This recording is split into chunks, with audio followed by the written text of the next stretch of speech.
Nkosi. His statement appears in section 4, and he has also elected to be sworn in. Warrant Officer, good morning. And please state your full names for the record. Good morning, Commissioner. I am Sabelo Nkosi. Do you swear that the evidence you are going to give is the truth, the whole truth, nothing but the truth? If so, please raise your right hand and say, "So help me God." So help me God. Thank you, Chair. Warrant Officer Nkosi, can I ask you in the file in front of you if you can go to section 4, that should have your statement, and if I can ask you to confirm the signature on page 8.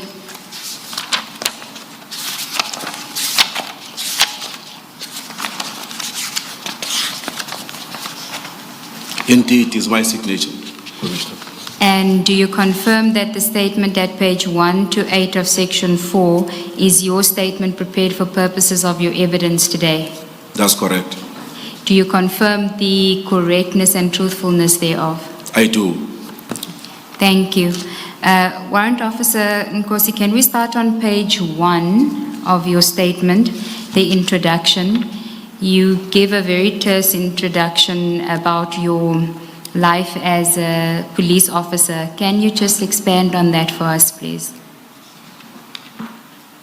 Okay. I joined the South African Police on the year 2000.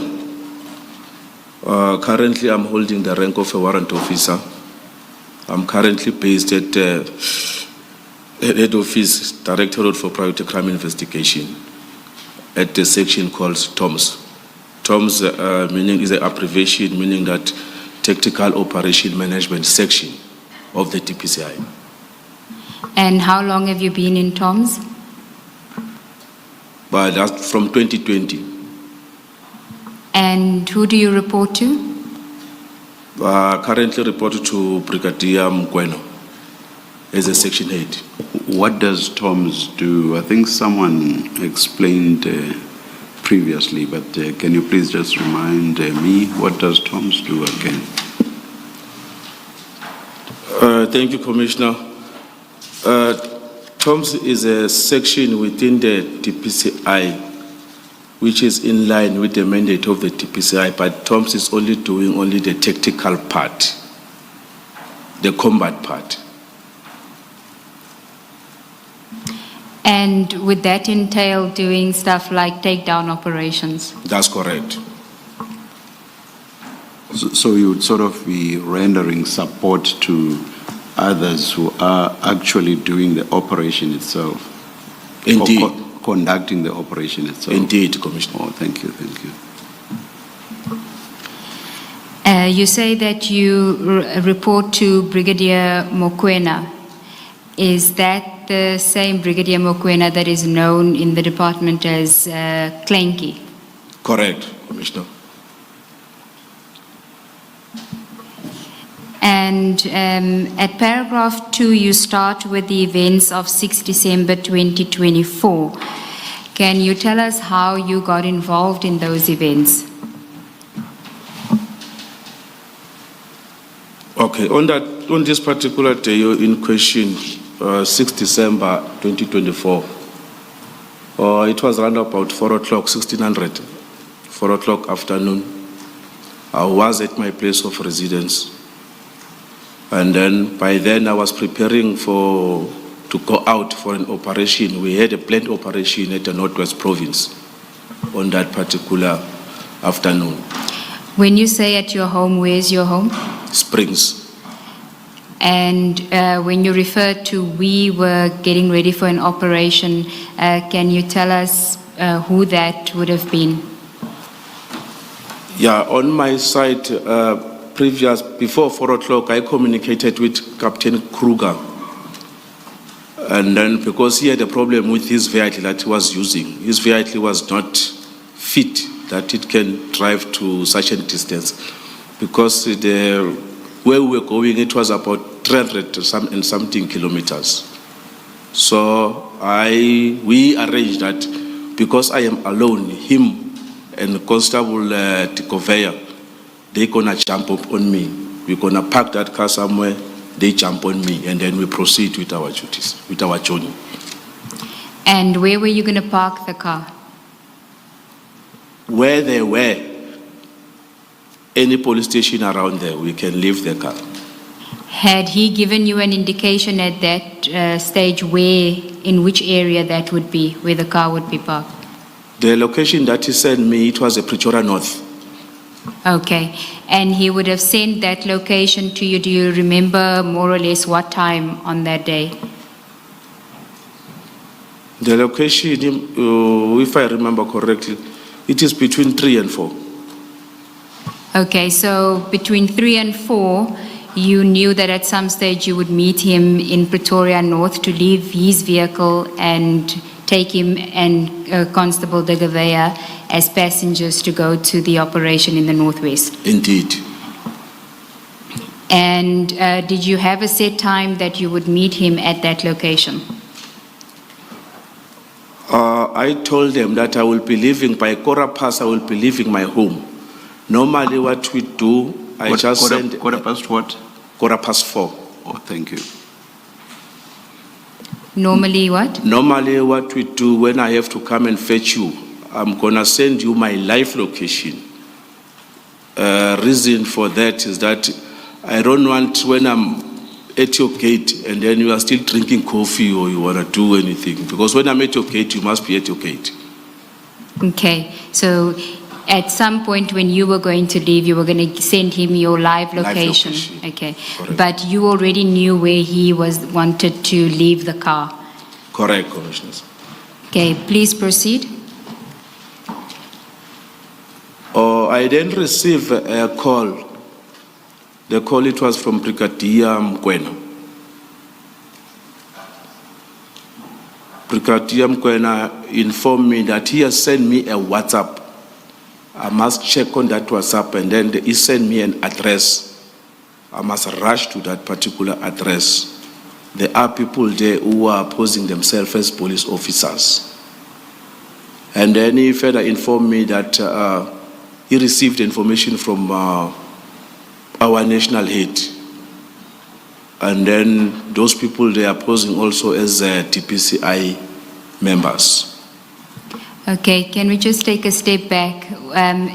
You, at that stage, are getting ready to go to meet Captain Kruger, but you're still at home, and then you receive the call from Brigadier Mokoena. Do you recall what time this would have been? It could be between 4 o'clock and 4:15, somewhere there. And he then tells you that you need to go there to the address in Sandton. He's going to send the address to you. Correct. And at that stage, did Brigadier Mokoena, was he aware that you were preparing to go to the Northwest for an operation? Correct, he was aware. How do you know that he was aware? We don't go out on the operation without the approval of our commander. To your knowledge, did he know what time you would be leaving for the operation? On that one, Commissioner, I will not have any idea. But because between us and the Brigadier, there are other senior officers that we directly report to. Them, they are the ones that are reporting to the Brigadier. To your knowledge, could he have had any reason to believe that around that time, that is the time you are referring to, you were already back from the operation? Commissioner, we were not back. We were going there to the operation. Yes, I hear you. I hear you. And Captain Kruger has also said that you were going, you were still to go for the operation. I'm asking a different question. I'm asking whether, to your knowledge, Brigadier Mokoena could have had any reason to believe that you were already back from the operation. To your knowledge, I know you were not in his mind, but knowing what you knew at the time and based on what you could have thought he also knew, could he have had any reason to think that you were already back from the operation? He shouldn't have the reason for that, because when we say the meeting time that site at Northwest, we set a time for meeting. So now it's going to be up to you, an individual, the departure time based on the distance where you are traveling. I will make an example maybe by saying 8 o'clock tonight, we must meet at Durban Central at this particular area. And then now, each individual now, you must calculate his time, but at that particular time, you must be there in Durban. All right. I may be asking you a question on something that you've dealt with. Please forgive me if that's the case. What time was the operation to take place? The briefing was at 7 o'clock, 1900 hours. The briefing? Yes. And then the operation itself? The operation, the situation is going to detect there. Because after the briefing, there are some logistical stuff that we have to deal with. Because due to the sensitivity of the operation that side, we've got other people that they're going to be doing assessment on the area, how we're going to approach the area, something like that. Because it was just a life-threatening situation. It was not just a minor takedown where we know exactly the person is there. And in your experience, I know you say others reported to him and other ones who would have told him what was going to happen when. But in your experience, would Brigadier Mokoena have known when the operation was supposed to take place? Yes, he should know. Thank you. Can I just ask a follow-up question, Warrant Officer? Where was the briefing going to take place and at what time? The briefing was at Tabazimbi side. It's a border between Northwest and the Limpopo. So the team needed to be in Tabazimbi at 7 o'clock? Us? Yes. Yes.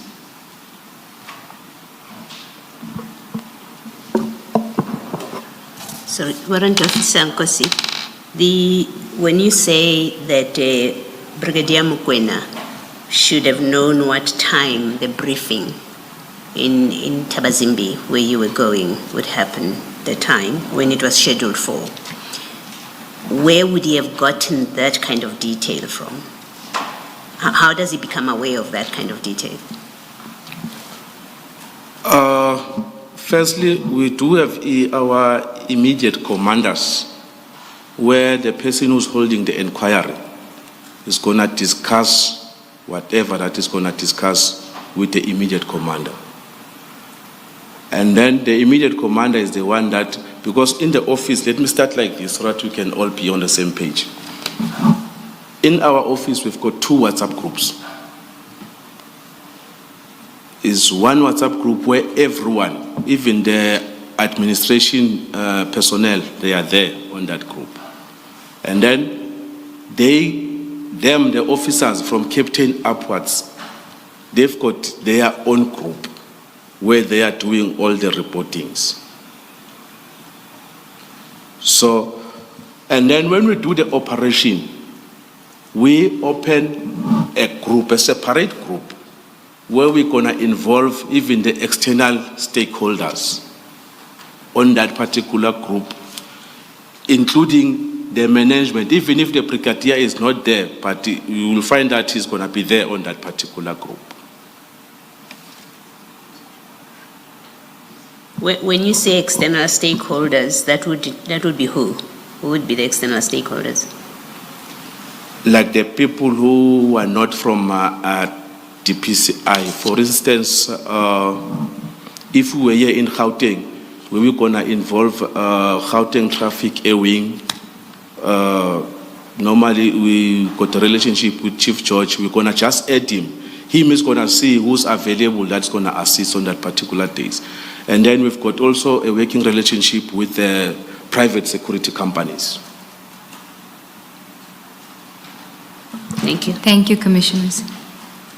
Can I just take you back to paragraph 2 of your statement and deal with the instruction that you received from Captain Mokoena during the telephone call?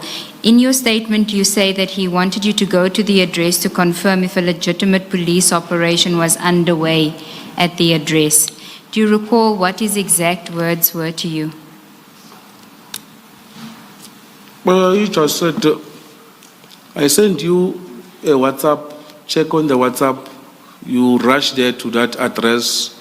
There are people there who are imposing as police officers, and then I have already informed other officers from our office, because he even said that I phoned you guys that site, because when we are that site, that site means that based on our place of residence, because this thing was at Santin. So meaning that when he's saying that you guys that site, those people who are staying at the surroundings of Santin. I don't know if does it make sense, Commissioners? Yes, and what do you mean by the surroundings? Would that be the East Rand or the West Rand? East Rand, Joburg, even we've got someone who's staying at West Rand, and then they normally call us, you guys, the Joburg team, because some of them, they are at this Pretoria site, that we call them Pretoria team. Doesn't matter whether you're at Mamelodi or you're at Soshanguve, we just call them Pretoria team. So that's why on us, it's just an informal name that we're calling one another. And did he tell you who these other TOMS members were that he had also instructed? No, he didn't. Okay, and then at paragraph 3, you deal with what you refer to as a request from Brigadier Mokoena. You say that it was strange. Can I just ask you firstly, why do you refer to it as a request here, but earlier on you said it was an instruction? Yeah, the instruction part, it's a wording when the commander tells you something, even he requests you or what. In the police language, that is an instruction. So are we to then read where you say at paragraph 3 that you found the request strange, that it was you referring to I found the instruction strange? Correct. Okay. Can you tell us why you found it strange? Yeah, firstly,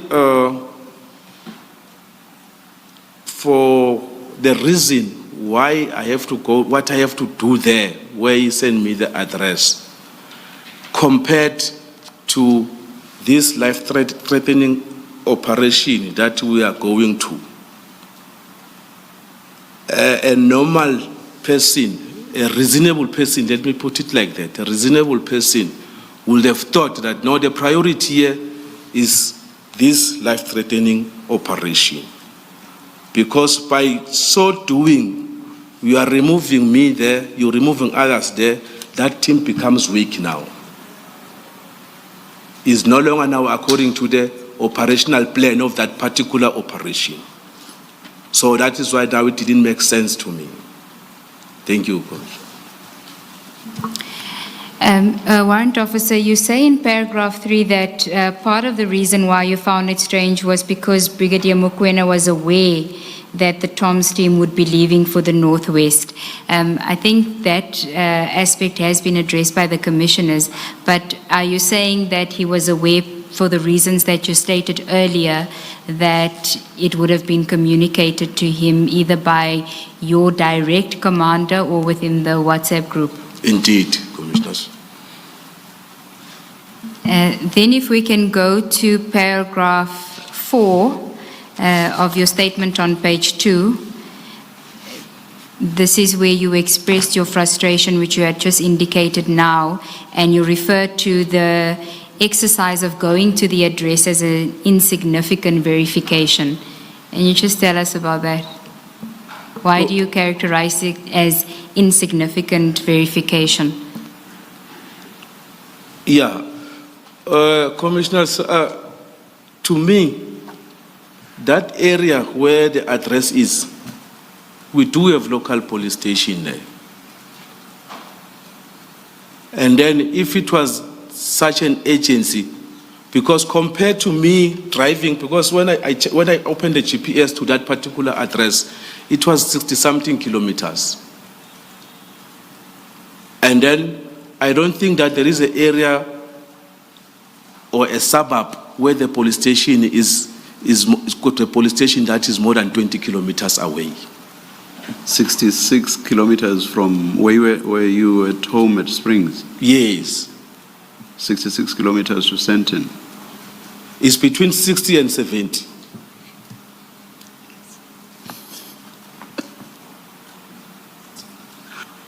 Oh, Commissioner. I stand to be corrected, Commissioner. No. Yeah. My co-commissioner who will put to the witness stand says it's far, it's quite far. Mm. I'm kidding about putting him in the witness stand. Okay.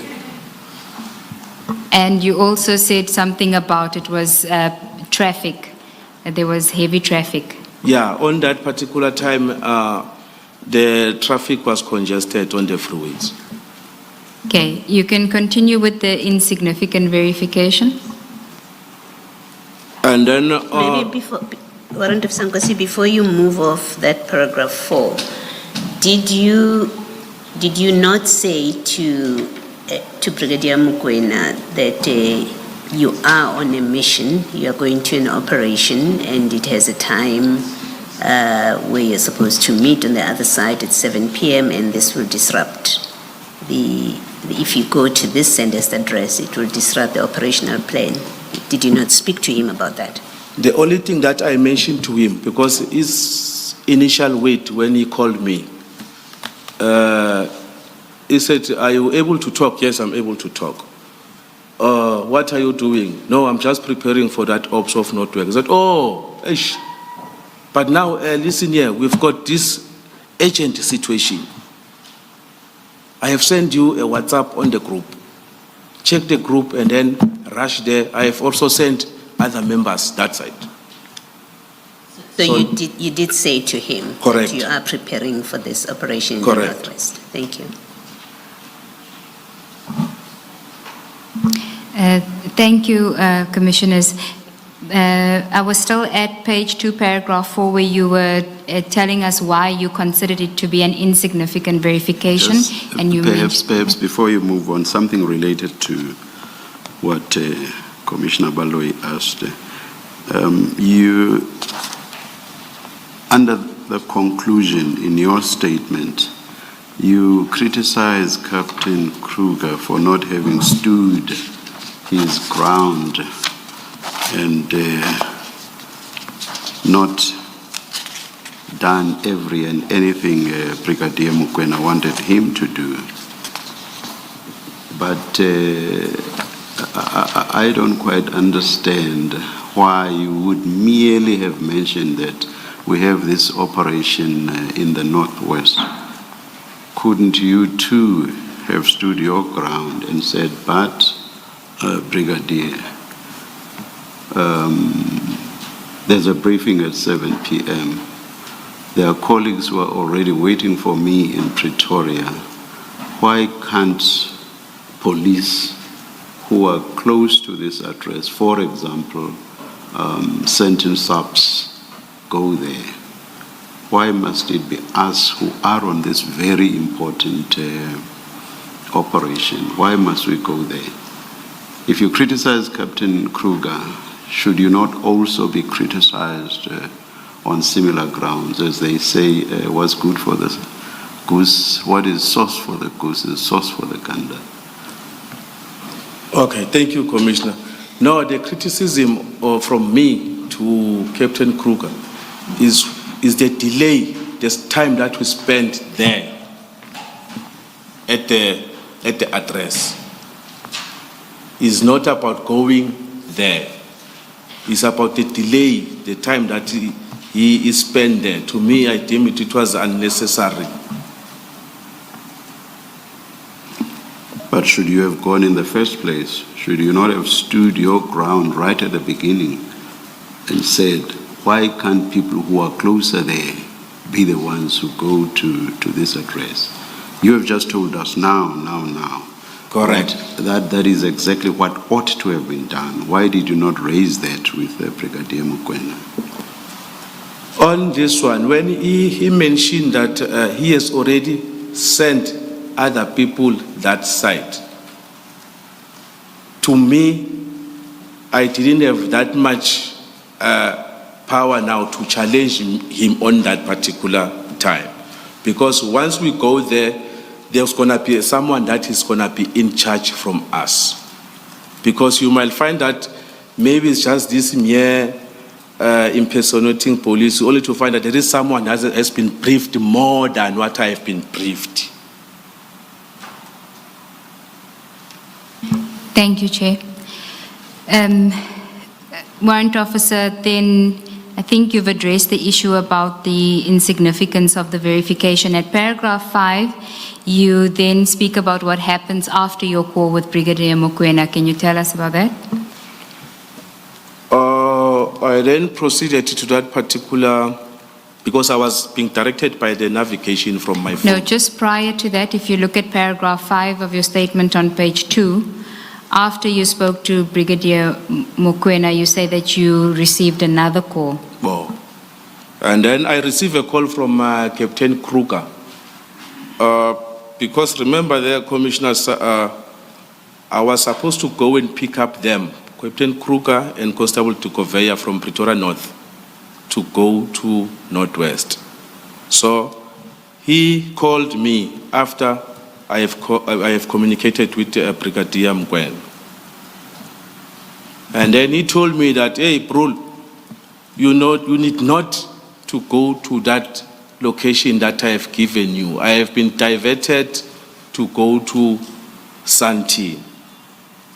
I also confirmed with him there that, no, I have also been called to that particular address. Is that 137?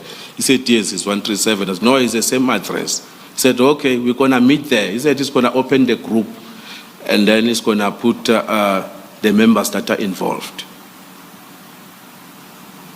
Okay, and then also in paragraph 5, you say when you were done with that call, you then saw the WhatsApp from Brigadier Mokoena. Correct. With the address. Correct. Do you still have that WhatsApp? No, I no longer have. Why is that? The reason is the state phone that I was using, it was renewed. I was given another new phone, so I had to take the SIM card and put it on the new phone. Okay, and then at paragraph 7, you deal with what you did after you received that WhatsApp message from Brigadier Mokoena. You say you were added to a WhatsApp group, and then what did you do? I kept on driving, and then while driving, and then the Brigadier Mokoena kept on calling, and then, how far are you? So I was only giving him what the GPS is telling me, how far I am. And how often would you say that he was calling you while you were making your way to the address? It was several times, more than twice. In a space of a half an hour? 10 minutes. He was calling every 10 to 15 minutes? Yes. Okay. And you say that this irritated you, why? Yeah, for the same reason that I have already placed on record, that if this thing was so much urgent, it could have been handled in another manner by achieving the very same results of the local police station. Okay, you also say in your statement that you were frustrated because when you were using the navigation system. Yes, and then when you receive the call now, you have to stop the navigation, meaning that you have also to stop the car, because you will find that the navigation is said to, in certain distance, you must turn left. While you are busy driving, you might miss that particular road. You have to stop and speak to him. And then at page 3, still paragraph 7, you can go to page 3, at the top of page 3. You say that during one of the calls, you complained to the brigadier about the traffic. What did he say to you? Yeah, he said I must try to push. What did you understand by that? So meaning that you must switch on your siren now, blue lights now, so that the motorist is going to give way. You also Meaning said... that, basically you must drive recklessly now. And did you put on your blue lights? I didn't, Commissioners. How did you drive recklessly? What did you do? No, I didn't. I just drive as the cars are following the cars. Okay. I didn't deem to be necessary for me. You didn't drive on the yellow line? No, I didn't. Thank you. So you did have a blue light? I do have. Okay. And you decided not to use it? Not to use it. You also say that at some point you shared your location in the group. Why did you do that? To avoid these constant calls. Okay, if I can ask you to go to section 3 of the file, there should be a label that says BK3. Section 3, is it front, back? Yours is section 4, so 3 would be forward. And if you look at the labels, there should be a label that says BK3. BK4, BK5.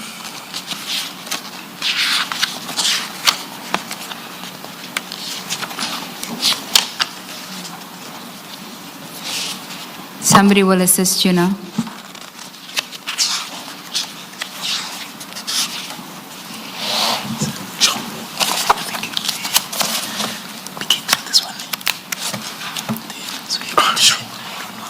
Mr. Mube, you say BK? BK3 from section 3, yes. Okay, That's in the last previous Annexes to Captain Kruger's statement. Do you have it, Warrant Yes, I Officer? do. Okay. Can you go to page 10, the big number 10 on there?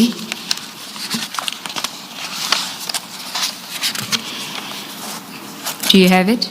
Yes, I do. There's a message there from W-O Malume TOM. Do you know who that person is? That's me, Commissioners. Okay, and at this point at 17:06, you're sending a message that you are 8 kilometers to the location, and then there's a live location. That's correct. Now, if we go back to your statement at page 3, at paragraph 8,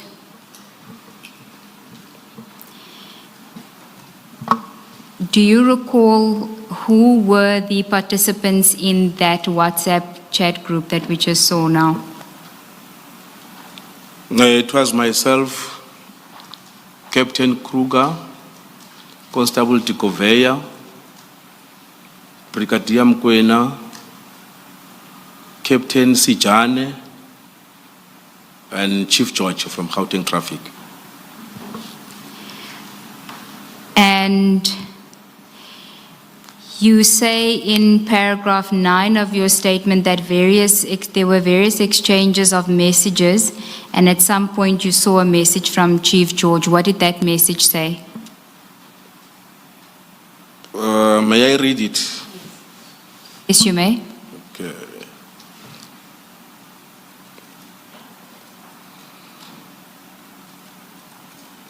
Paragraph 9. Okay.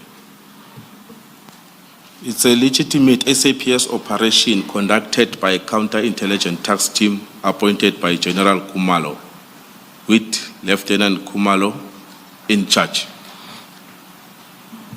If I can ask you to go back to BK3, and if you can go to page 9.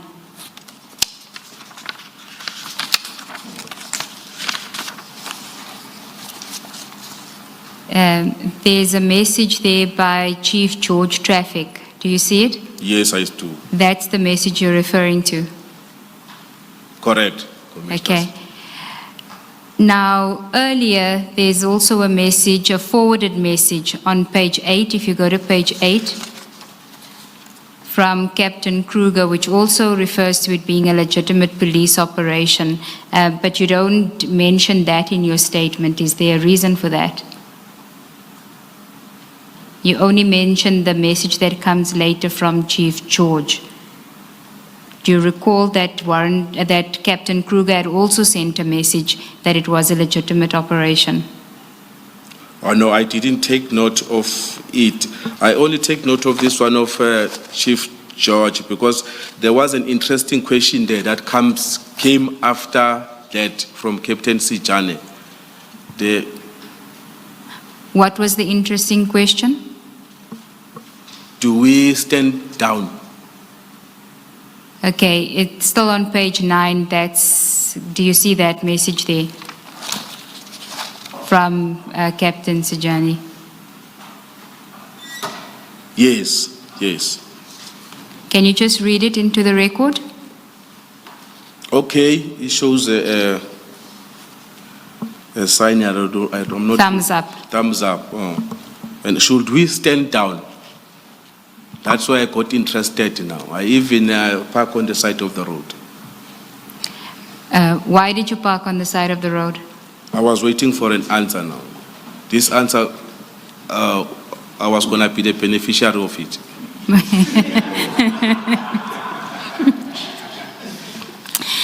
And who were you expecting an answer from?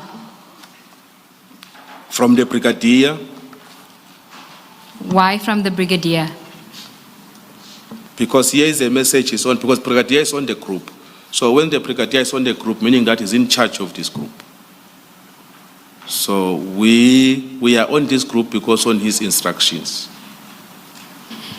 So you were waiting for a response from Brigadier Mokoena to Captain Sijani's message to say whether you must stand down or not? Yes, it's going to depend. It's either Brigadier communicate with Captain Kruger, because I don't know what they were talking about behind the scene. And then one of them could have given us an answer there. Okay, so then Captain Kruger responds a minute later, still on way to confirm, Capt. So he's responding to Captain Sijani. What did you understand by that message from Captain Kruger? Meaning that we're still going there. Did you understand that to be an instruction from him that you must still go there? Yes, because why I will say that, besides this WhatsApp group, there were communications on the radio that we were communicating amongst ourselves.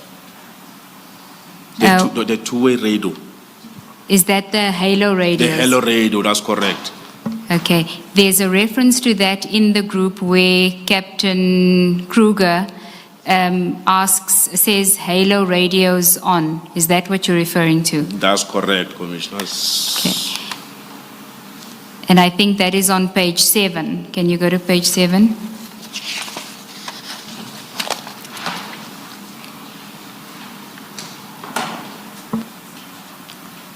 That's correct. Hello radio's on. Meaning that this is an instruction that everyone that is responding there, he must switch on the radio. And these are not just people that are in the WhatsApp group. If somebody else had received the instruction, perhaps, would they also be able to hear that? Or is it only for participants in the WhatsApp group? Yeah, each and every member of our office, he got this radio. It's a portable radio where we speak. Even if you are in Cape Town, we can communicate, me and you. Okay, so there was communication going on outside of the WhatsApp group and the phone calls. Correct. And did Brigadier Mokoena also have a Halo radio? On that one, I'm not sure. Okay. Because previously we used to be with him on the field. He used to have one, but now he's no longer on the field. I don't know if he's still on that one now. Okay, so if we can then go back to page 9 where you, with Captain Kruger's message that says, still on way to confirm, Capt. you understood that to then be that you must still continue to go there? Yes, because on the radio, prior to this or after this message, we were saying that, and then whoever comes first now, meaning that we have to stop somewhere so that we can get a briefing, exactly briefing, what there has to be exactly done there. That is what we were communicating there over the radio. Can you just explain that, clarify that a bit more? Like when we approach the scene, we don't approach the scene blindly. You don't just drive there and then now you say to, I have arrived, because that's how you're going to pick up problems. Because you might arrive there and then hear the bullet, now they are mooring you.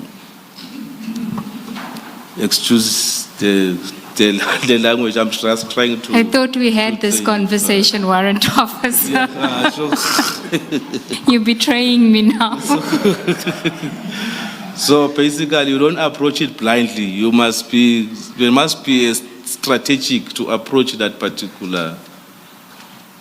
So there was an expectation from your side that at some point there would be a briefing before everyone arrives at that address. Yes, correct. Because I even remember mentioning on this radio that the time that we have spent on the road, and then there is still saying that there are people in the house. There is no criminal who can spend that particular time at the address. The criminal just come and do, and then it goes. Okay, so your point is you get the instruction at around 4 o'clock. By 5 o'clock, when you're sending your location, there's still an instruction to go to that address, and if it's criminals, you can't see why they would still be there for that long. Correct, Commissioners. And are these discussions that you're having on the Halo radio, is this just what you're thinking at the time? Well, everyone who's thinking something, he was coughing out from Halo radio. Why can't we do this? Why can't we do this? We're sharing ideas. Warrant Officer, is there a record of these Halo radio discussions? Is there somewhere where your discussions on the Halo radio ordinarily are preserved? No, I don't think so. Let me not just commit myself there, Commissioners, because that Halo radio is not the police radio, actually. It's not a police-issued radio. Those Halo radio are just the private companies that they are assisting us with them. How and where on that one, You don't know? I will never know. All right. Oh. Thank you, Chair. I see that it's time for tea, or am I a minute early? Should I?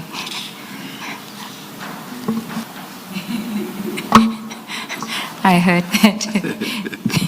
Thank you, Chair. Let's see what we can. Yeah. Okay. Let's adjourn and resume. So if you can just switch on your mic. We were at page 3, paragraph 10 of your statement, where you were dealing with the information that had been posted that it was a legal police operation, and Captain Sejani's request asking whether, or question asking whether you should stand down. Now, we dealt with with Captain Kruger's statement that he said that he's still on his way to confirm, and you understood that to mean that you also still had to go to the address. Is that correct? Yes, that's correct. You then say that you expected at some point that there would be a briefing, and that didn't take place at that time. Did it take place at any time before you arrived at the address? It didn't, Commissioners. Okay. Now, you also then post in the group, and we went to this on page 10, you post your location. Why why did you do it at that point? I know you said earlier on that Brigadier Mokoena kept calling you, and so you just posted your location. You say that you're 8 kilometers to the location. Just tell us about your posting of your location. The location is an indication to other participants on the group that I am on this location, and then the other one is going to also post so that we can see which central place where we can meet and brief one another. Okay, so the expectation was still that there would be some form of briefing, even if it was close to the address. Correct. And then if we go back to your statement at paragraph 11, you speak about what happened when you arrived. Can you tell us what time you arrived at the address? Thank you, Commissioners. I arrived there, it's just an estimation, about 5:15.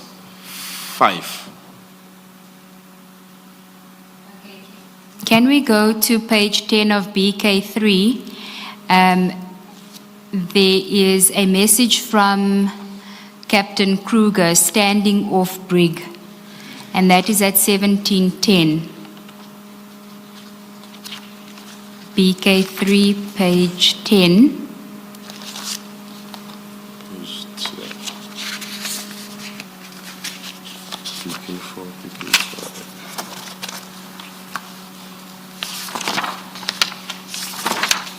Yes, I'm there.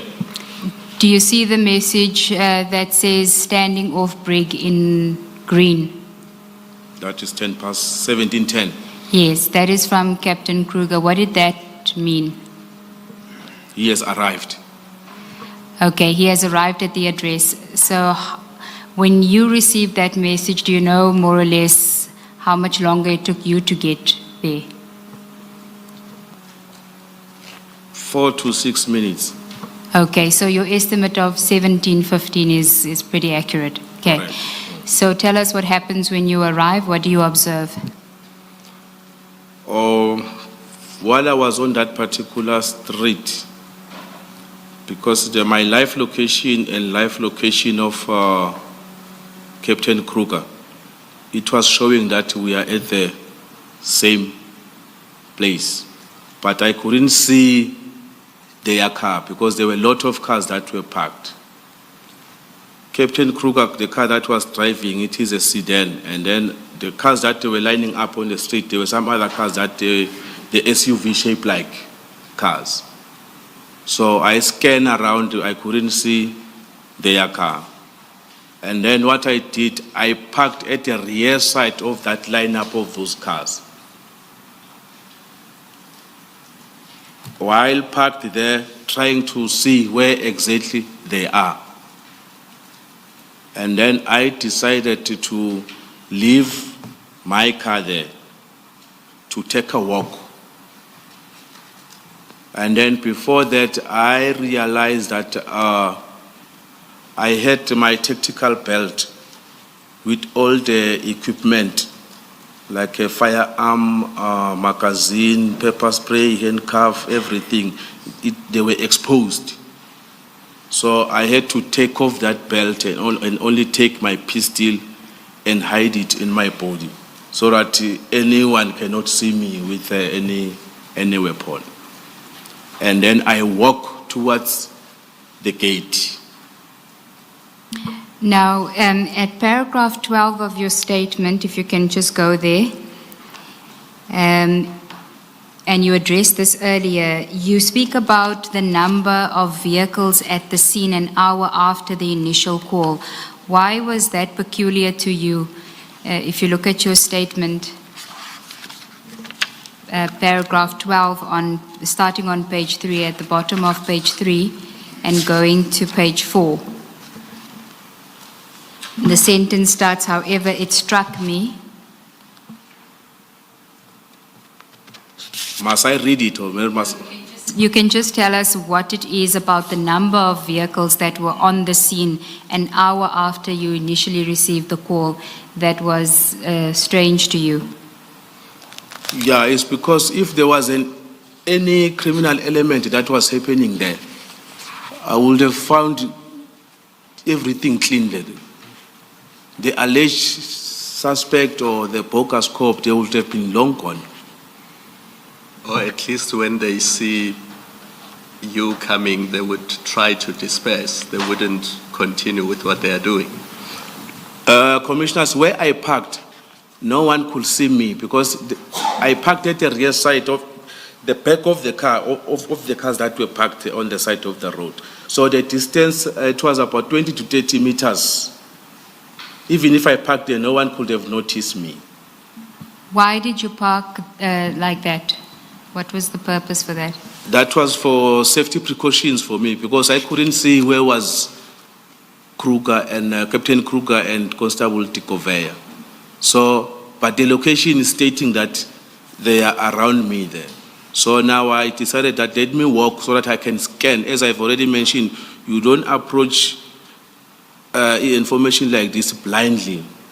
So I had to use my own strategic way to approach the gate. So even though you had already received information in the WhatsApp group that it was a legitimate SAPS operation, you still couldn't approach it blindly, the scene blindly. Is that what you're saying? Correct. What I did there, before I alerted my car, there was a car that I parked at the back. And then if I remember correctly, it was a black BMW. On my state phone, I've got an app where I can inquire the ownership of anything on my phone. And then I did inquire of one of the cars, and then this car came out as it's a police car from KZN. So now, to me, it was a confirmation now. It confirmed that message. It was a legit police, legal police operation. So here is the car now of the police. And this is before you had even seen Kruger? Correct. Correct, Commissioners.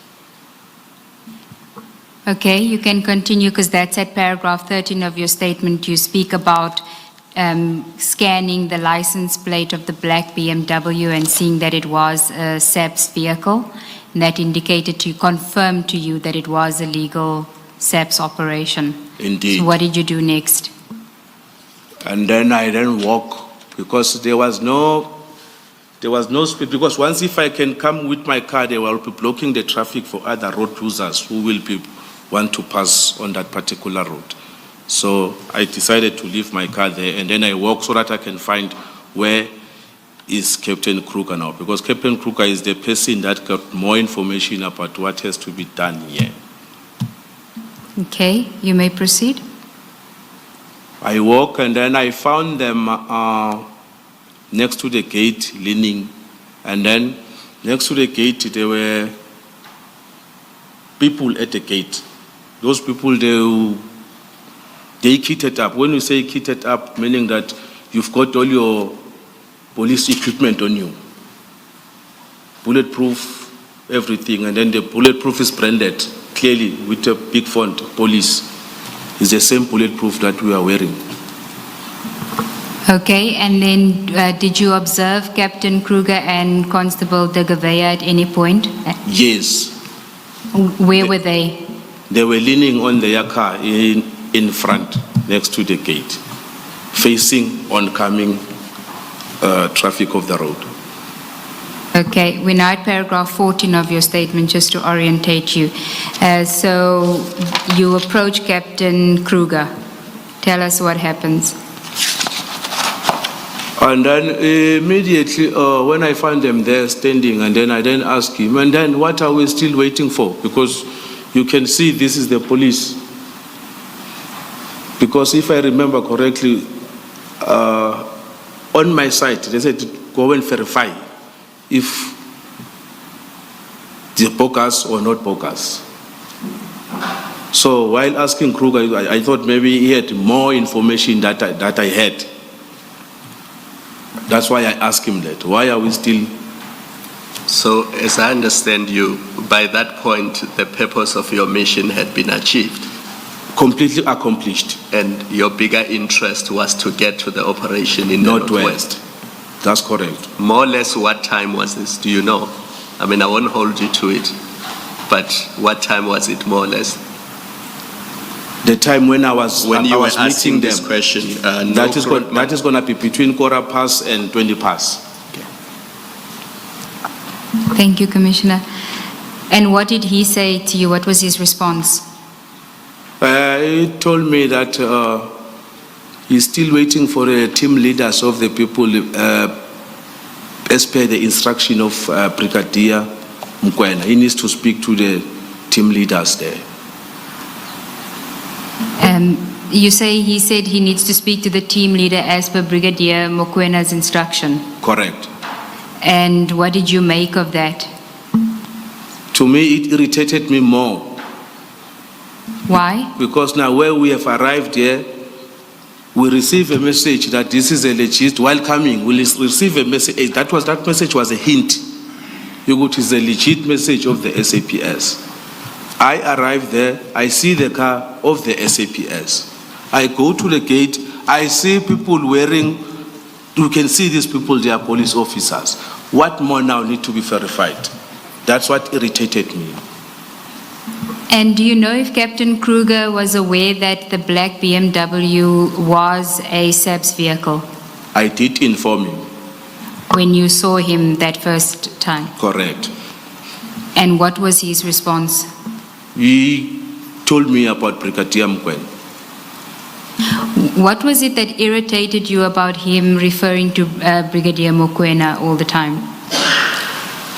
Yeah. Because to me, it shows that now, as far as I know, if you receive an instruction from the commander, they give you a task. Go and do this task. The how part to do that particular task, the commander got nothing to do with that. The how part is solely on you, the executor.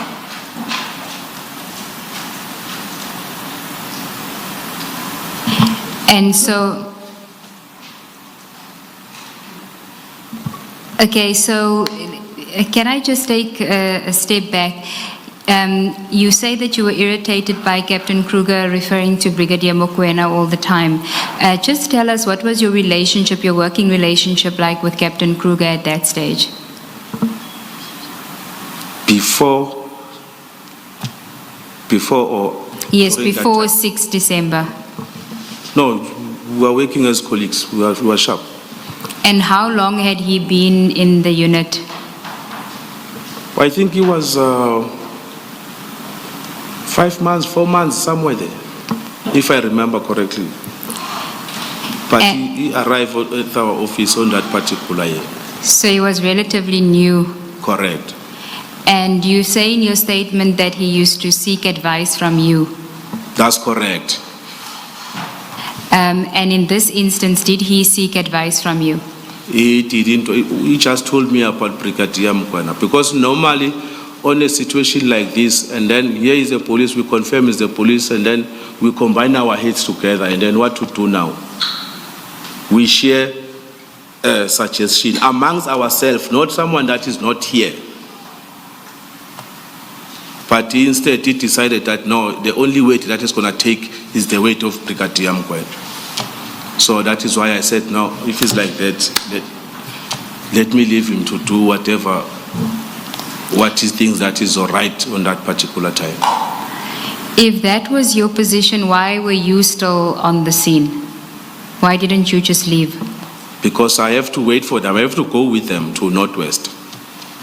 Okay, so your sole purpose for still remaining there was that you were waiting for them to finish. Yes, because I remember telling him that he must phone Captain Sijane to tell him to stand off for coming here because it's no longer necessary. And at that point, Captain Sijani was still stuck in traffic. That's correct, Commissioner. And do you know if he did instruct him to stand down? I will presume because he didn't arrive. Okay. And just returning to your statement on page 4 at paragraph 15, do you know if Captain Kruger ever did speak to the team leader of the operation? Yes, there was a stage, there was a gentleman that came out from the house, and then Captain Kruger, they met on the middle of the road, because someone from the gate, he pointed that gentleman to Kruger. And then at that stage, Captain Kruger has already shifted his car and parked it on the pavement on the other side of the road. And then they met there. I remember they shook hands and then they walked towards Captain Kruger's bonnet. And you don't know what they were discussing? No, I don't know. And where were you at this stage? And then at that stage, I went to the buggy because I parked my car at the rear side when I arrived. I took my car and parked it where Captain Kruger's car was parked, next to the gate. Okay. And you also mention in paragraph 15, Captain De Gavea greeting someone. Can you just elaborate on that? Oh, yes. There was someone, Constable Tikovea, that was communicating from that team that was busy in that particular house party. That guy was on the gate. The gate was widely open. So they were greeting one another. Hey, who's it? What? As if the people, they know one another. And then I asked Constable Tikovea, hey, do you know this person? Yeah, this guy, I know him. I attended a course. It was a special task force selection course, something like that. They were together there. So Captain Constable De Gavea recognized and spoke to somebody that was part of the takedown team? Correct. Okay. Then at page 5, paragraph 16, you speak about, now you've already told us that you moved. Advocate Siggles, do you mind if he reads into the record the last sentence of paragraph 15? Can you read into the record the last sentence of paragraph, should it be the last two maybe, from I also heard Constable. Do you see on page 4, paragraph 15? Yes. The sentence that starts with I also heard Constable De Gavea. If you can read that into the record. I also heard Constable De Gavea greeting one of the members executing the operation. I asked him if he knew the person. He told me that he had done STF, Special Task Force training with this person. Again, this was a further confirmation for me as Warrant Officer Nkosi that we did not have to be at the scene. Thank you. Then paragraph 16. This is after you've now moved your vehicle and smoked a cigarette. You noticed another vehicle at the scene. Can you tell us about that? Paragraph 16. Yes, an unmarked vehicle. There was a Golf 7 that arrived there. When I checked this Golf 7, is a Golf 7 from our office. How did you know it was from your office? And when you say your office, what do you mean? Tom's office. How did you know it was from Tom's if it's unmarked? No, we know our cars. Okay. Yes, proceed. Yes, even the occupants who were in the car is the people that we work with. Okay, and who were they? It was Warrant Officer Dlamini and Constable Viki Lahle. So they from your Tom's office? That's correct. Okay, can you tell us what you did when you saw them? By that time, Captain Kruger was busy with that gentleman on the bonnet of the car, on the other side of the road. And then they parked next to me and asked me, and then what is happening? I said, I know it is already sorted. These are the police officers. And then Constable Vigilahle stepped out from the car. And then he came to me and greeted me like exchanging fist. I don't know if it's a correct word. Yes, bumping fists, yeah. Yeah, bumping fist. Yes. Normally he calls me Malume. Hey, Malume, how's it? Aye, sharp. What's happening? I know it's sorted. The best thing that you need to do, you better rush to Northwest.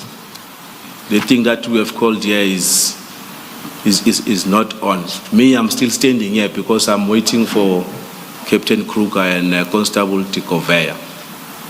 Sorry, let's just get this clear. Constable Vigilahle and Warrant Officer Dlamini, they are part of the Tom's team that was going to the Northwest. Correct. Does Captain Kruger know these two people? Correct. Did he see them on the day? That's why now I will never know, because he was busy with those gentlemen that sat on his bonnet. But I did inform him that no, I have excused, because like him, he was a senior now at that particular, so whatever I do, I have to inform him. Who could have called them to come to the scene, do you know? Yeah, that's what surprised me, because I checked on the group, on that particular group, to see if they were there on the group. And then they were not there on the group. And then while Constable Vigilahle greeting me, and then I asked him, and then what led you to be here? What are you doing here? He said, Brigadier Mokoena called me, referring to him. He said, Brigadier Mokoena, like I'm quoting him what he said. Brigadier Mokoena called him. And then I realized, because Brigadier Mokoena, when he calls me, he said he has already called other people. So that's why I didn't question much on that. Thank you, Ms. Libe.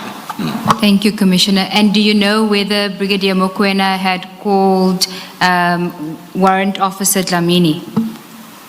I will not know. I will not know. Okay. But he was in the same vehicle as Vigilahle? Warrant Officer Dlamini was the driver. He was the driver? Correct. Okay. Warrant Officer Nkosi, do you know which side Constable Nkosi and Vigilahle and Warrant Officer Dlamini belong to, Johannesburg or Pretoria group? In terms of residence? Yes, the way that you described it earlier. Wow. Warrant Officer Dlamini stays at Centurion. And then Constable Vigilahle stays at Soweto. So they are the Johannesburg group? No, Warrant Officer Dlamini falls under Pretoria's group. I don't know on that particular day what happened for them to be together. I don't know that one. Thank you. Yes. Did you observe any other Hawks members, not from Tom's necessarily, but any other Hawks members? No.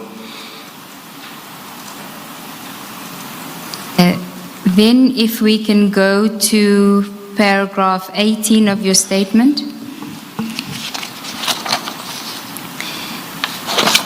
You say that you didn't interact with anybody from the takedown operation, except greeting them. Except greeting them, yes, correct. And do you know if Warrant Officer Dlamini and Constable Vigilahle interacted with any of the members of the takedown team? No, because Warrant Officer Dlamini didn't step out from the car. And then after Constable Vigilahle stepped out from the car, Warrant Officer Dlamini went into the gate to make a U-turn. And then after making a U-turn, he parked next to me, facing the other direction now. Do you know how long they were on the scene from the time that you observed them? So this would be Warrant Officer Dlamini and Constable Vigilahle. It was less than 5 minutes, because I told them that we need to rush that side. Warrant Officer, sorry. After telling them that no, they need to rush that side, because here it's already confirmed that these are the police, and then Captain Kruger is still busy on the, as per instruction of Brigadier Mokoena. I don't know what is he talking about, because they asked him, so who are those people that he's with, and then what are they talking about? I said, no, on that one I don't know. Me, I'm just, if it was not for me that I have to go with them, myself, I would have also left them there and left. Warrant Officer Nkosi, it might be an insignificant detail, but in your paragraph 16, you say that in line 1, 2, if you go to line 1, 2, 3, 4, 5, 6, there's a statement there towards the end. It's a sentence there that says Warrant Officer Dlamini. Can you see where I am? Yes, You say, towards the end. yeah, you say there in that sentence that Dlamini was standing next to the car when he asked you what was happening, and then I understand you now in your oral evidence to say he never came out of the car. That's correct, Something Commissioner. you want to correct? Maybe it's just the waiting here. He didn't step out from the car. He parked the car next to the car, next to my car. Okay. Correct. So it's incorrect where it says he was standing next to the car. Correct. Thank you. So the person that was out of the car was Vigilatle. Correct, Commissioners.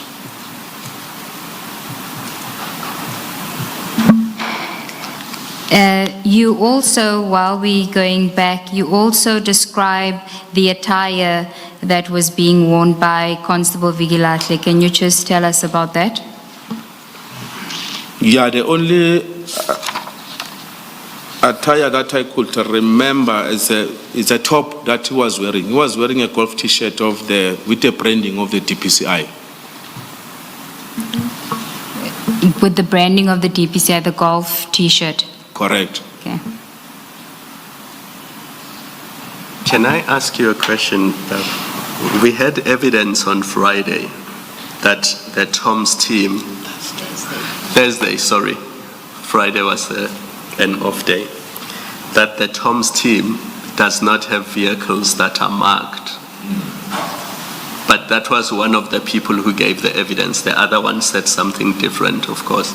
So can you maybe just assist us with that? So you're saying the very Tom's team that you are part of has cars that are marked Hawks, and they have T-shirts that they wear that are also marked Hawks? No, Commissioners, we don't have a car that is branded Hawks. Our cars are plain, yes. But we do have the T-shirt caps of the Hawks. And you say the all sevens, you just know them. You know them because you know the Hawks cars. I know our office cars. Yes. Yes. I'm with you. Oh. Thank you, Commissioner. Okay, now we back at paragraph 18 of your statement. You speak about something that occurred while you were standing outside. You were outside and leaning on the bonnet of your vehicle waiting for Captain Kruger and Constable de Gavea. Correct. Please proceed. At paragraph 18. 18. After they have just left, Constable Vigilatle and Warrant Officer Dlamini. And then I was approached by a gentleman unknown to me. He was coming on the other side of the road. Because when I arrived there were other people who were standing on the pavement on the other side of the road. I presume that it was just the inquisitive people. When there is something like in a township, when they call it normal abondaba, when something is happening there, and then they want to see what is happening. So I presume that it was those type of people. And then that person crossed the road and walked towards me. And then he greeted me, I greeted back, and then he asked me, are you guys from the Hawks? I said, yes, why? And then he further told me he's the one that, like I'm gonna quote, I'm the one that called Patrick, unquote. And then I asked him now it was getting interesting to me now. And then who's Patrick? And then he said Patrick is General Mboto. Can you just go back? In your statement, you say that he approached you, you introduced yourself. Who did he introduce himself as? He said he's Mr. Mtetwa. Okay. And you, as you said now, he said to you he's the one that called Patrick. You asked him who's Patrick. But before he gave you the answer, you say that he made a request to you to move. Correct. Can you tell us about that? He told me that if you can step out from, because I was standing next to the team that was the team that was doing operation in that particular house, because we were about 3 meters away. They were about 3 meters away from me. That I presume that whatever the guy is saying, they could hear. And then he asked me that if he can speak to me privately. And then of which I refused. Why did you refuse? Yeah, I think now it was on my side. I just made my mind that it's going to be unfair to these people that were encroaching on their operation. Now, yes, someone is coming. He wants to speak to me privately. The better way here is to be transparent to them. Okay, proceed. That is a thought that came to me. It's better to be transparent. Whatever the guy want to speak, he must speak in their presence. Continue. And then I refused the request. But I didn't tell him the reason. I said he can speak and then just never mind these people. He can just speak to me. And then he said, no, the reason for me to call the general is because I wanted to know this police, they've got a right to be in this house, and then they've got a warrant of arrest to arrest this person who's inside the house. Sorry, Warrant Officer, can I just ask you, who is General Mboto? General Mboto is a divisional commissioner at the DPCI head office. Sorry for interrupting you. You may proceed. And then I further asked him, do you stay in this house? He said, no, he doesn't stay in this house. And then this house belongs to his family member.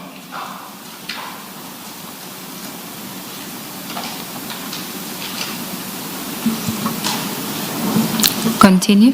And then, if I remember correctly, while I was explaining, I asked him before that, you and General Mboto, who are you? And then,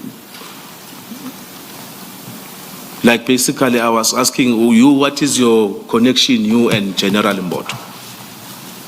And then he told me, he spoke in Zulu, no, so basically in the township lingo, is your old friend, old pra. And what was your response to that? If I remember correctly, there was a stage where the team guys who were there, they were clapping hands while I was interacting with these guys, because now their numbers, they became bigger now, meaning that they had interest on this gentleman. Just clarify that for us.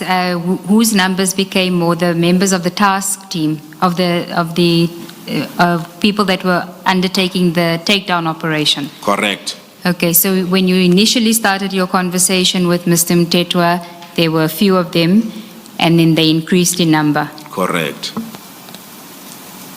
They And- even after, because the guys, now he started walking away while I wanted to, while walking away, I was explaining to him that if we are not staying in this house, the police, when they do their job, they're gonna explain their presence to the people who are inside the house, not just randomly someone that is on the road. So that is when now he was drifting away from me.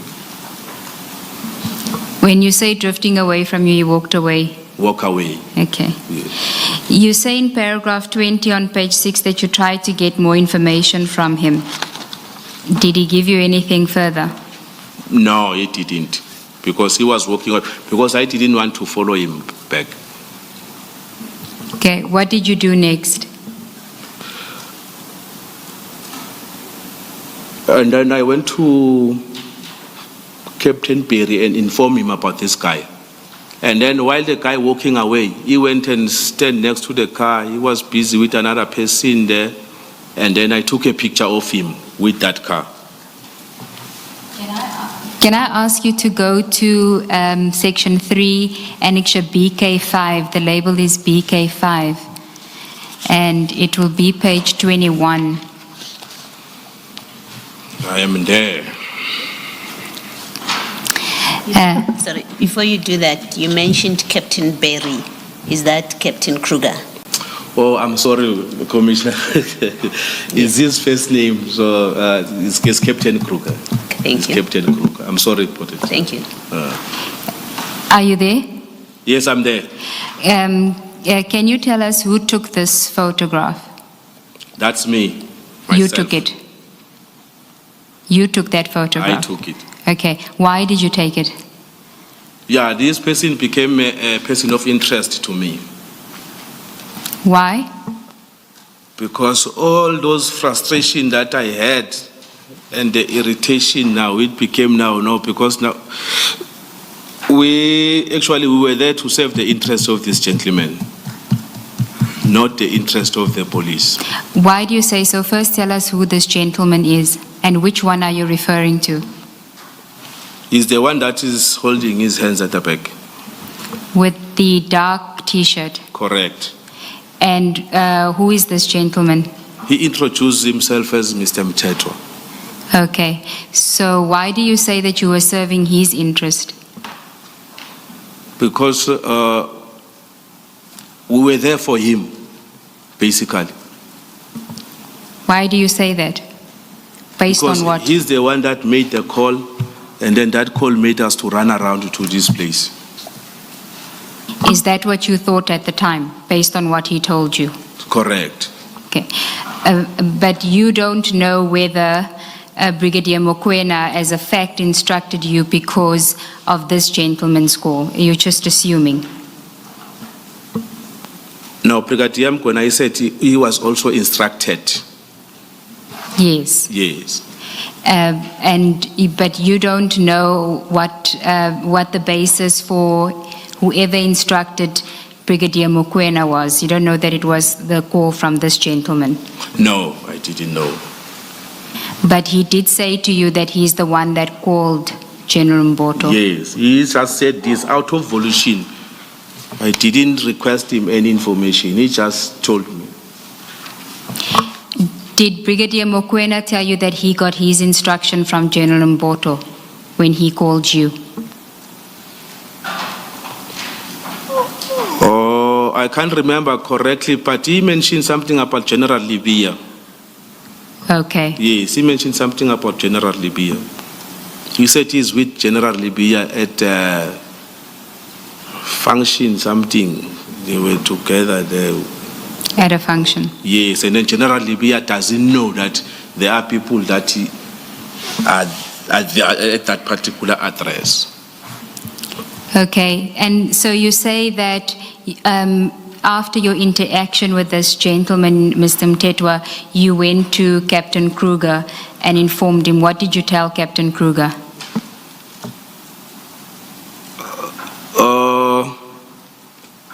Even though I cannot use the exact weight because sometimes we speak datimus on the field. Basically, I'm trying the weights that I will filter them so that it's going to suit the purpose. Because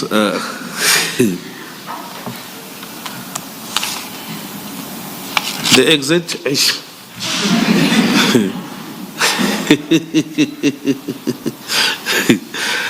No, I was saying that this is the person that made us run around like fools.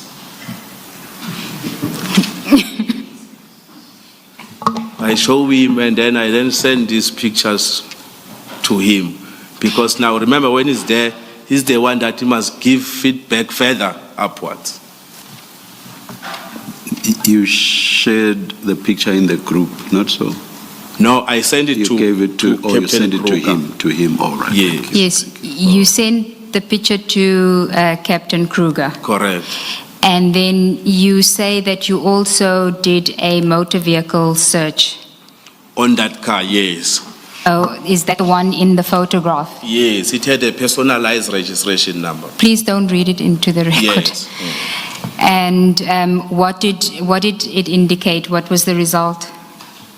And then the surname the gentleman he gave me when he introduced himself, it came out with the very same surname. Mtetwa. Yes. So the owner of the vehicle in the photograph is also Mtetwa. Correct. Okay. And you then put 2 and 2 together that he must be the owner. Indeed. Can I just ask you, what did you tell Captain Kruger? I know you said this is the person that made us run around. Did you tell him the details why you were saying that? Yes, I told him that I just spoken to him now. And then before that, I asked him about Dlamini and Vigilash story. I asked them that.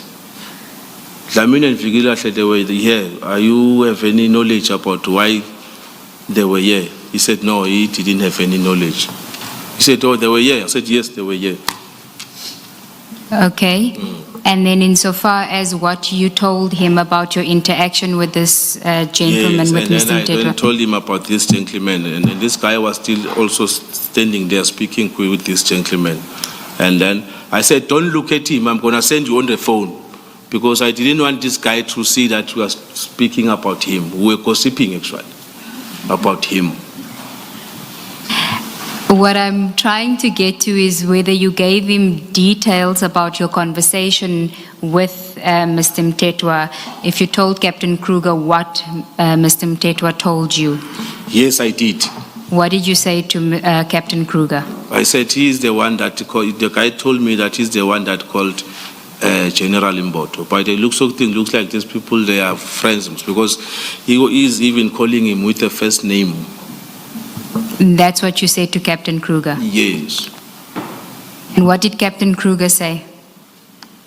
No, he got surprised, but obviously that was confirming to me, that was confirming to him that we are here for something that is baseless. And then we will still keep on spending some time here.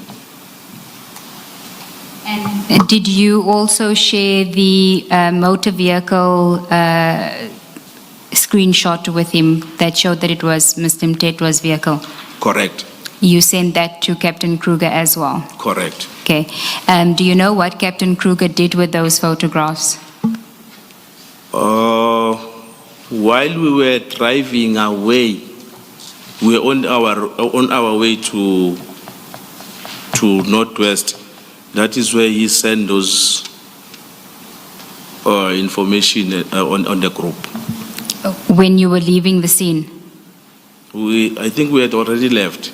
Okay. Yes. Can I ask you to go to BK3 in section 3, which is the WhatsApp messages that we've been dealing with, and can you go to page 11?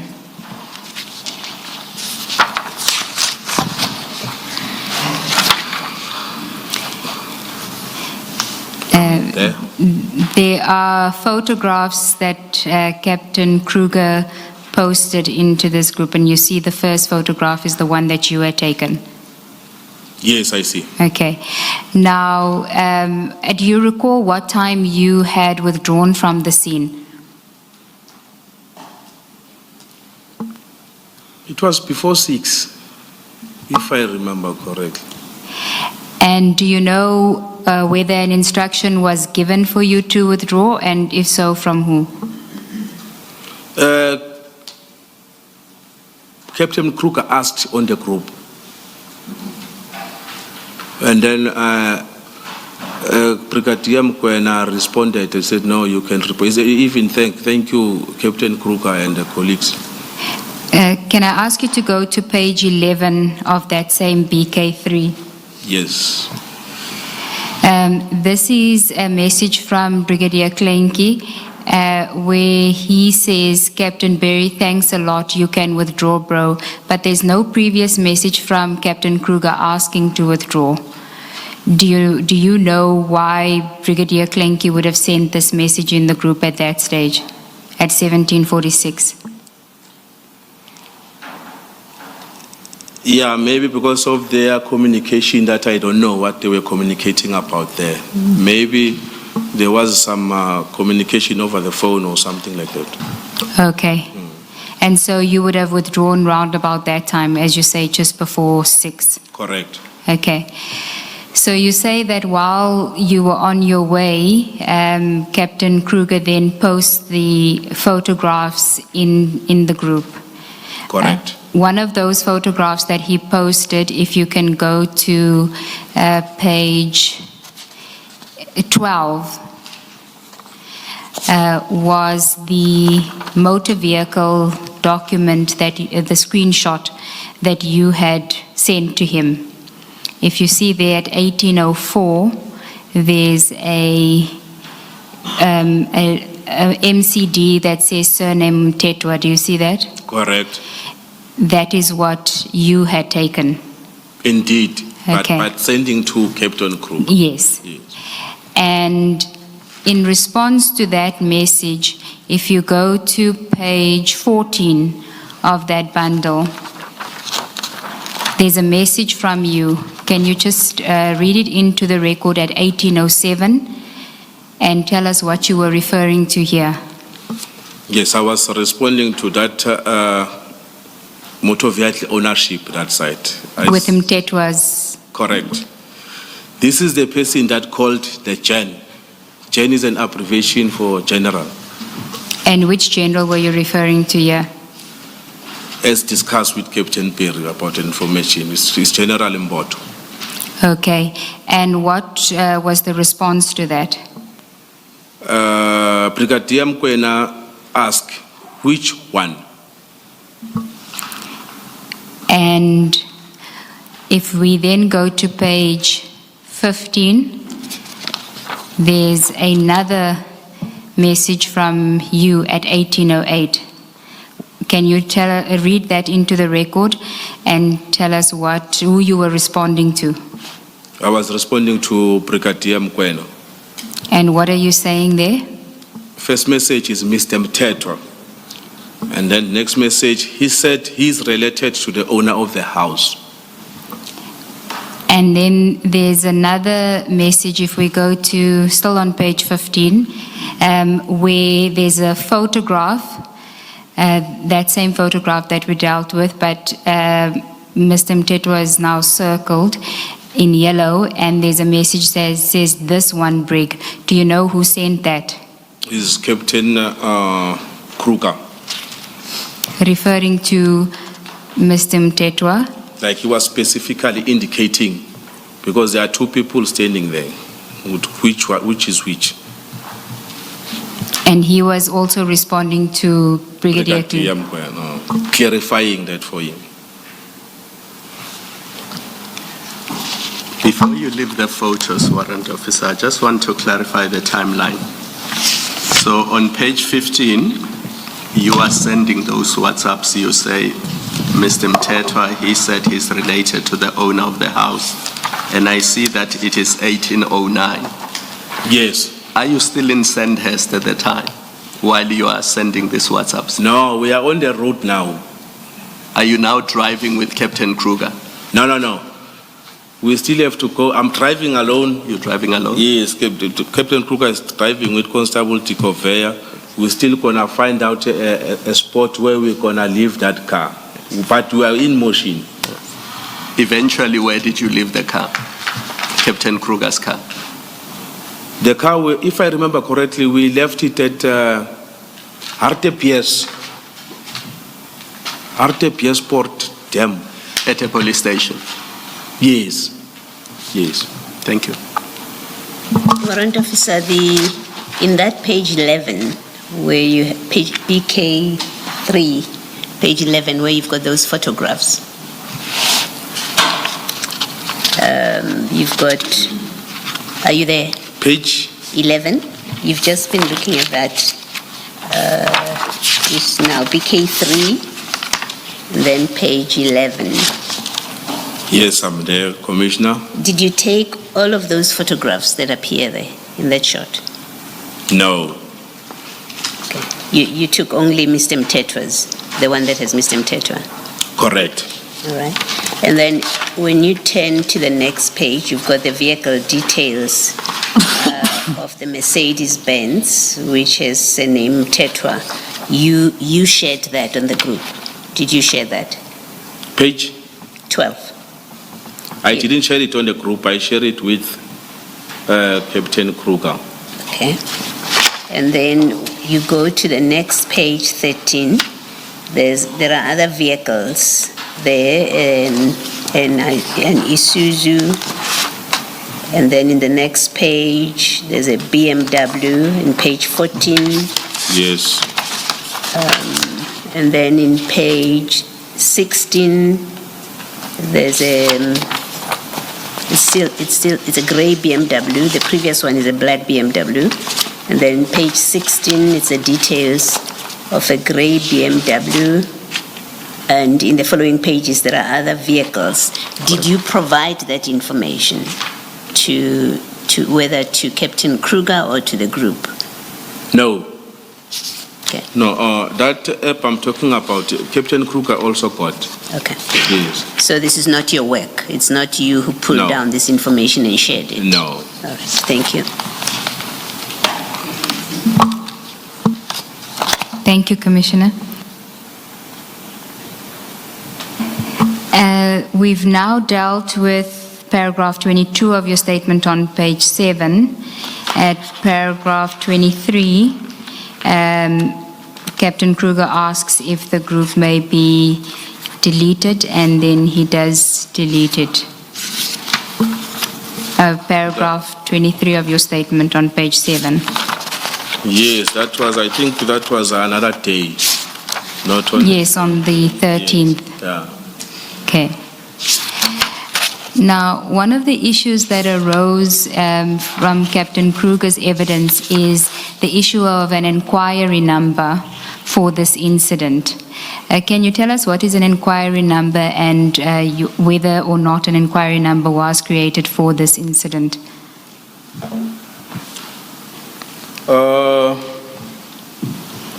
Okay, let me start, Commissioners, and explain what do they mean when they say inquire. We've got 3 types of docket in the police. We've got an inquest docket. We've got an inquiry docket. We've got a case docket. A case docket is the one that goes to court for trial. The inquiry docket is for investigation purposes. Like if you are still busy with your investigation, you take 1, 2, 1, 2, you combine together. Once you are done with that, and then the inquiry docket can turn into a case docket. So let's start with the question. What is the question exactly? Whether there was an inquiry docket, I guess, created for this incident, and should there have been one? No, it was not created. It wasn't created. Yes.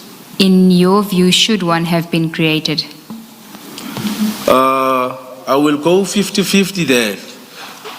Initially, if the verification process was done in such a manner that there was no contact between us and that team that was executing there. Like for instance, we go there, we verify these are the police, and then this is just a verification. We don't need an inquiry for that. It's like I will make more example to break it down for you so that maybe you can understand, commissioners. You get a task, go and see a source at this certain place. By then, there is no anything that is opened. You go and see a source. You hear what the source is saying. And then based on the assessment, what you get on the source, if there is let's take for instance, you see that no, there is information that we can work on. That is where now you're gonna go and open inquiry. If you see that no, this source is talking something else that doesn't make sense, I have already driven to the source and speak to the source, but now meaning that the inquiry is not necessary there. And so in this instance, why do you say 50-50? Based because now of what happened, I don't know what transpired between Captain Kruger and the team leaders there and the calls, because there was a stage where they are making some calls, exchanging phones that I couldn't understand what was happening. Taking selfies, I don't know what was that for, because I was seeing this thing in a distance. So if there was something there that maybe was really necessary, it's up to Captain Kruger and Brigadier Mokoena if there was an inquiry to be opened.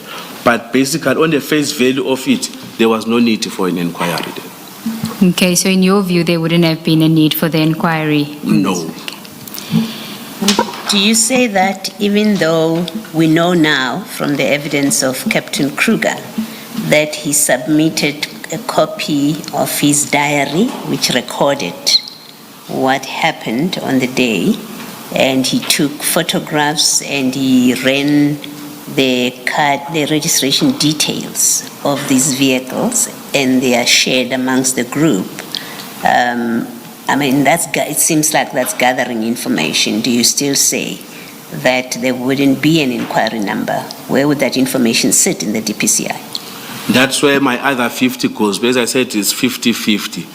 Because that is why Captain Kruger went beyond. I will put it like that. He went beyond, because now, we verified these people are the police.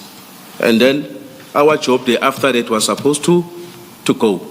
Even those people, they were not supposed even to notice us that if there were other people that they were there. So now this interaction, the contact between him and those people, that is what now it requires an inquiry. A file, because now all those documents need to be documented. Yes. Yes.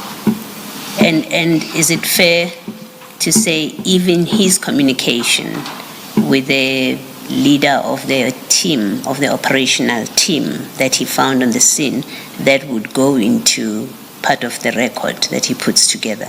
Correct. Thank you. Thank you, Commissioner. Warrant Officer, we're now at page 7 of your statement, which is the conclusion. Can you just take us through your conclusion in your...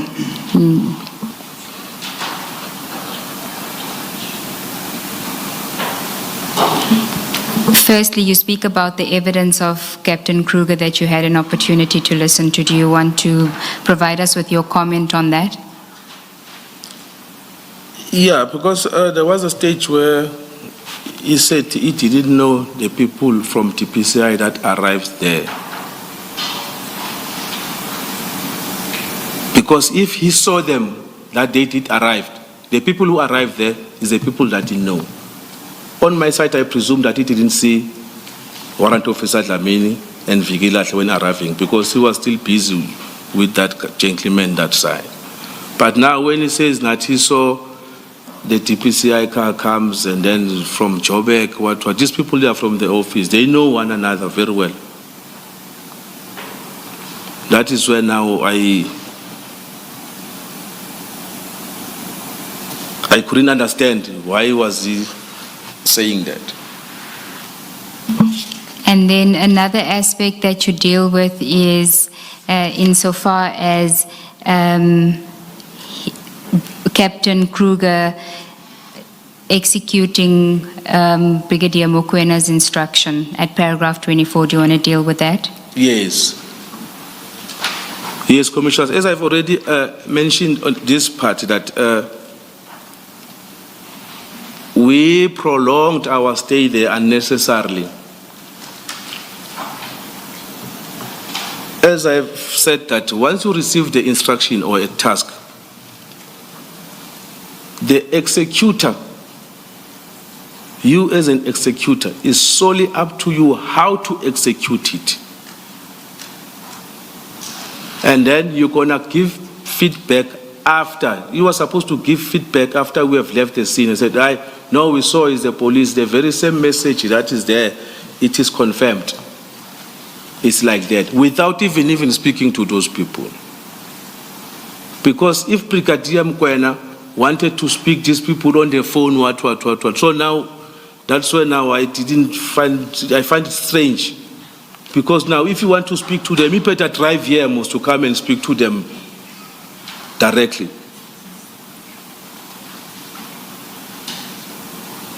And so what did you make of Captain Kruger then not executing it perhaps in the way that he would have, but instead listening to Brigadier Mokoena? He failed to stand on his ground. Just elaborate on that. I'm going to use another word now. I don't know if it's a little common word. Like he didn't have balls. That is the common word that we...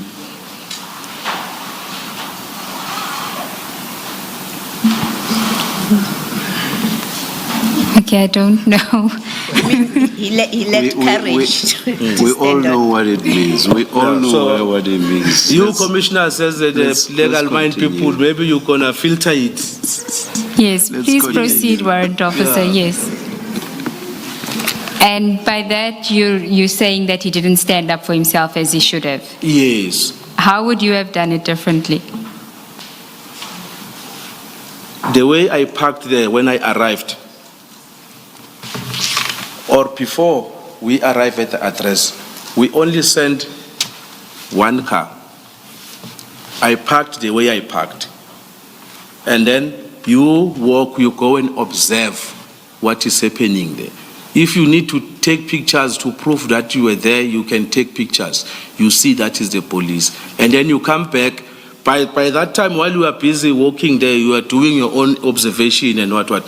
You come and tell us, this is what. And then we discuss, we make decision amongst ourselves. No, let's leave. Tell the brigadier and then we leave. That's it. Those people... Warrant Officer, sorry to interrupt you. And you said that took you only 5 minutes to do. Correct. So you don't understand what the other 40, 50 minutes was for. What is that for? Indeed. Thank you, Commissioners. Is there anything else that you want to say, Warrant Officer, in your conclusion? Yeah. But that is not on my statement. It's just that the thought of all this incident and then some other things that are happening in that office. Because I remember sometime, I think it was August this year, that's what the incident that reminded me of this particular incident. There was an inquiry, there was a request from Interpol to our office to trace a wanted fugitives. I think, if I remember correctly, it was people who were involved in the CIT at Zimbabwe. Those people, they were believed to be here in this country. The request was made to our office. And then the handler of the inquiry from our office traced those guys, because two of them, we successfully arrested them. There were quite a group of people, syndicate. Two of them were arrested. We assisted Interpol, we assisted them. And then there were other two that were successfully traced to be around Western Cape and Eastern Cape, two of the guys. And then there was a request to deploy to that area. The person who approved the deployment is this General Mbot, is the one that approved it. A request was made, normally as is being done.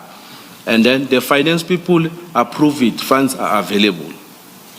And then General Mboto, he declined it. While declining, he signed and declined it, and then make a comment. On that comment is saying that, no, let the Interpol be assisted by the police, SAPS at Western Cape. So now, that's why it brought my mind that where is the consistency now?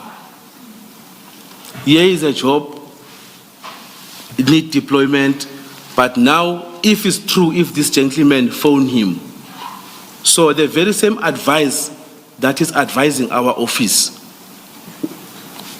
why didn't advise this gentleman to do the same?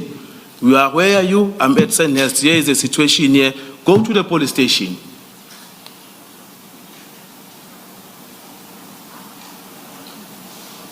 This is what I just wanted to bring to your attention, even though it's not on my statement, but consistency looks like it's not the language that, which means somehow it works.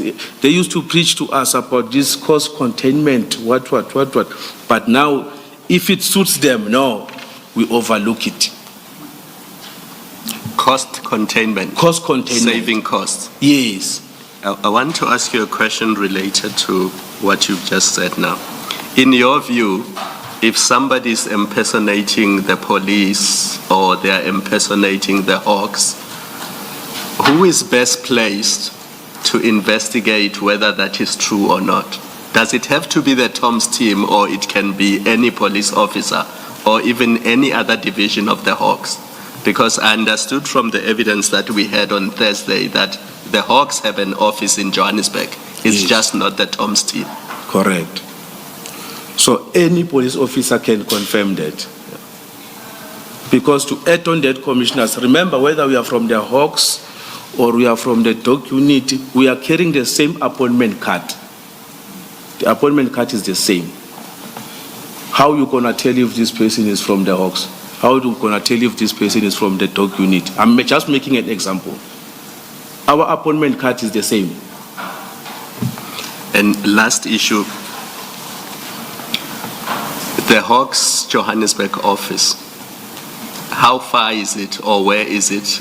If it's a sensitive issue, you don't have to give me the exact details. I understood from your evidence that you were in Springs, and that's 60 kilometers from Sandhurst. And Captain Kruger was in Pretoria North, which is also very far. And the other team was in Mogale City, which is also very far. The Hawks team nearest to Sandhurst, where are they? Joburg and Jimmy's team as well. Central Johannesburg.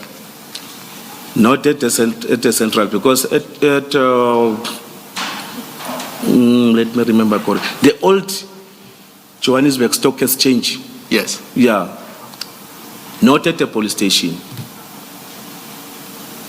Is it in Newtown? Yes. I think we know where it is. The yes, shiny, next because to the remember, TPCI got some divisions. There are others who are sitting at the building of old commercial crime next to Joburg High Court. There are others who are sitting there.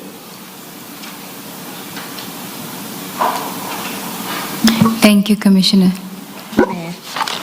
Warrant Officer, in paragraph 22 of your statement, you say you left the scene at approximately 17:50 after Brigadier Mokoena finally instructed us to withdraw. Did you hear Brigadier Mokoena give the instruction that you can now withdraw? Did he speak to all of you, or were you told this by Captain Kruger? No, Brigadier Mokoena said it on the group. He said it on the group? Yes. Okay. All right, thank Is it you. on page 11 of the annexures? BK3. K3, page 11.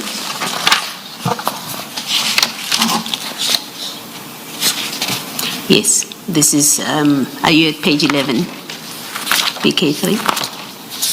I think you've already spoken to this. All right, you don't need to go there, Warrant Officer Nkosi, thank you. Okay. Thank you, Commissioners. Thank you, Warrant Officer. That's the evidence of this witness, Chair.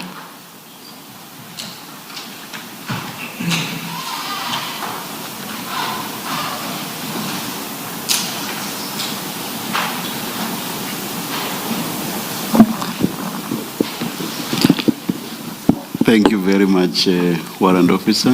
Thank you. Thank you. Ms. Nube? Yes, Chair. We have another witness, which is General Mbo.